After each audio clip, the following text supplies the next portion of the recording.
അസ്സലാമു അലൈക്കും വറഹ്മത്തുള്ളാഹി. ഇൽമിൻ്റെ സദസ്സ്, അള്ളാഹുവും റസൂലും പഠിപ്പിച്ചു തന്ന ഇൽമുകൾ, അറിവുകൾ പകർന്നു കൊടുക്കുന്ന സദസ്സ് വളരെ പവിത്രമാണ്.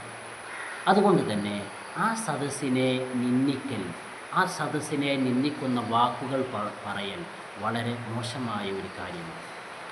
അതുകൊണ്ട് തന്നെ പണ്ഡിതന്മാർ, കർമ്മശാസ്ത്ര പണ്ഡിതന്മാർ നമ്മെ പഠിപ്പിക്കുന്നുണ്ട്, ഇൽമിൻ്റെ സദസ്സിലേക്ക് ഒരാളെ ക്ഷണിക്കുകയും അപ്പോൾ ആ ക്ഷണിക്കപ്പെട്ട വ്യക്തി ഇൽമിൻ്റെ സദസ്സ് കൊണ്ട് ഞാൻ എന്ത് ചെയ്യാനാണ് എന്ന് മറുപടി പറയുകയും ചെയ്താൽ ഇൽമിൻ്റെ സദസ്സിനെ നിന്ദിക്കുന്ന രീതിയിലുള്ള ആ മറുപടി കൊണ്ട് തന്നെ അദ്ദേഹം ഇസ്ലാമിൽ നിന്ന് പുറത്തു പോകുന്നതാണ്.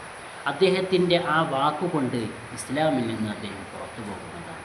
ഇൽമിൻ്റെ സദസ്സ് കൊണ്ട് ഞാൻ എന്ത് ചെയ്യാനാണ് എന്ന നിഷേധാത്മകമായ, പരിഹാസപരമായ മറുപടി കൊണ്ട് തന്നെ അദ്ദേഹം ഇസ്ലാമിൽ നിന്ന് പുറത്തു പോകുന്നതാണ്. അതുകൊണ്ട് നമ്മൾ വാക്കുകൾ ഉപയോഗിക്കുമ്പോൾ ഇൽമുമായി ബന്ധപ്പെട്ട കാര്യം, ഇസ്ലാമികമായി ബന്ധപ്പെട്ട കാര്യങ്ങൾ, മതമായി ബന്ധപ്പെട്ട കാര്യങ്ങളെക്കുറിച്ച് നാം പറയുമ്പോൾ വളരെ സൂക്ഷിച്ചുകൊണ്ട് സംസാരിക്കുക.